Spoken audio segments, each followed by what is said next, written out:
The greatest moment at the Kingdome took place on October 8, 1995. Prior to the '95 season, the Seattle Mariners had had very little success since their inaugural year of 1977.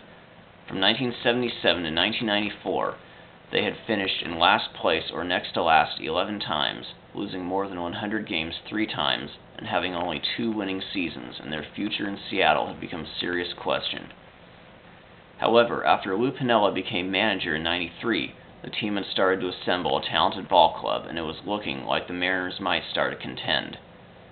They would start the '95 season winning 14 of their first 26 games, but on May 26th would suffer a huge blow when Ken Griffey Jr. injured his wrist, crashing into the fence to catch a fly ball, which sidelined him for 3 months. Afterwards, the team knew that they could either throw in the towel or play the best they could until their star outfielder came back. The team chose the latter, but despite playing steady baseball for the next 3 months, they found themselves 13 games behind the California Angels on August 2nd. However, Seattle's performance during those months had still paid off because they were in the thick of the wild card race and were able to acquire some key players that would help them down the stretch. Griffey would then return to the lineup on August 15th, and 9 days later the team would catch fire. From August 24th to October 1st, the Mariners would go 24-11 and finish the season tied for first place with the Angels, setting the stage for a classic one-game playoff in the Kingdome, which the Mariners would win, thanks to Luis Sojo's Grand Slam double and a dominant performance by Cy Young winner Randy Johnson. The Mariners' opponent in the division series was the New York Yankees, who hadn't won a World Series since 1978 and had returned to the postseason for the first time since 1981. They also had the American League's best record in 1994 before the season was canceled from a strike, and '95 was also the first postseason for longtime first baseman Don Mattingly, who would retire at the end of the year. The series would start in New York, with the Yankees taking the first 2 games, which included a classic 15-inning marathon in Game 2, highlighted by a walk-off home run by future postseason great Jim Leyritz. But when the series shifted to Seattle, the Mariners showed why their motto was refuse to lose. They would take Game 3 on a dominant performance by Randy Johnson and come back from a 5-run deficit to win a thriller in Game 4 to even up the series.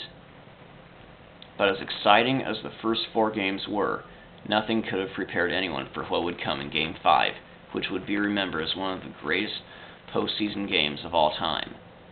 Starting for the Yankees was 18-game winner David Cone against Andy Benes for the Mariners, who won 7 of his last 9 regular season decisions. Both teams would be held scoreless until the 3rd, when Joey Cora would homer to give the Mariners a 1-0 lead. The Yankees would answer back in the top of the 4th on a 2-run homer by Paul O'Neill, but in the home half the Mariners would tie it on a single by Jay Buhner. The game would remain tied until the top of the 6th, when Benes would walk the bases loaded to bring up Don Mattingly, who would hit .417 in the series.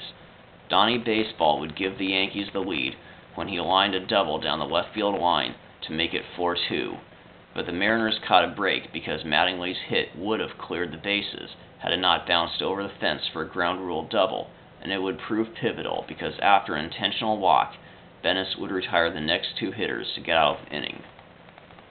Cone would keep the Mariners' bats in check for the next 2 innings, and with the Mariners down to their last 6 outs, it started to appear that the Yankees had wrapped things up. But with Griffey in the lineup, no game is over.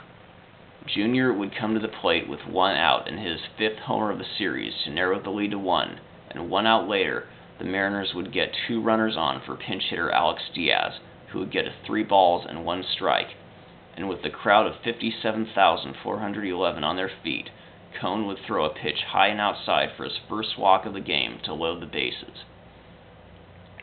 Cone would remain in the game despite having thrown over 140 pitches, and would get to a full count on pinch hitter Doug Strange. With the crowd on their feet once again, Cone would throw a splitter in the dirt for ball 4, forcing home the tying run as the crowd went into a frenzy, with the Mariners once again refusing to lose. The walk would chase Cone, and future Yankee great Mariano Rivera would enter the game. Mo would get out of the inning in the top of the 9th. It was the Yankees' turn. Norm Charlton was pitching in his third inning of work and would give up a leadoff double and a walk. With the game once again on the line, Sheriff would be taken out and the crowd would come to their feet when Randy Johnson, on one day of rest, was called in to pitch. The unit would retire the next three hitters in order to give Seattle a chance to win in the bottom half. Vince Coleman would lead off with a single, and after a sacrifice, Griffey would come up and be intentionally walked. With runners now on first and second with one out, starter Jack McDowell came in to pitch to Edgar Martinez. Blackjack would strike him out and then get future Mariner great Alex Rodriguez to hit into a forced play to send the game to extra innings. Johnson would strike out the side in the top of the 10th, and in the bottom half, the Mariners would threaten once again. Buhner would lead off with a single, and 2 outs later, Mike Blowers would single to put the winning run in scoring position for Coleman with a chance to be hero, but McDowell would get out of trouble once again when he'd get Coleman hit into a forced play. Then, in the top of the 11th, the Yankees would threaten again. Mike Stanley would lead off with a walk, and after a sacrifice, New York would finally get to the unit when Randy Velarde hit a single into left field to give the Yankees the lead, and although it was the only scoring New York would do, they were now 3 outs away from a trip to the American League Championship Series. Joey Cora would lead off the home half, and with the crowd hoping for another miracle, El Gallo would bunt a ball up the first base line. Mattingly would field the ball, and with Cora running hard, Mattingly would make a diving attempt to tag him out, but Cora would slide past the tag, and the tying run was now on base with Griffey coming to the plate. Jr. would line a single to center to put runners on the corners and send up batting champion Edgar Martinez, who hit .571 in the series. On an 0-1 pitch, Poppy would line a double down the left field line. Cora would score to tie the game, and Griffey would head to third, being waved home, and would score easily as the Mariners completed yet another miracle comeback and were on their way to face the Cleveland Indians in the American League Championship Series. After the series had ended, people were considering the 1995 American League Division Series as one of the greatest postseason matchups of all time, and with good reason. Each game produced at least 11 runs, 2 went extra innings. King Griffey Jr. and Edgar Martinez both hit over .390 and combined for 7 home runs and 17 runs batted in, and both the Yankees and Mariners combined for a postseason series record 22 home runs. But what would be most remembered about the series was the epic 5th game, not only because of its thrilling conclusion, but also because it guaranteed that baseball was going to stay in Seattle. The Mariners would lose to the Indians in the ALCS, but the '95 season was an overall triumph, as it not only kept the Mariners in Seattle, but it would also pave the way for a new ballpark in Safeco Field, known as the house that Griffey built, which would open in 1999.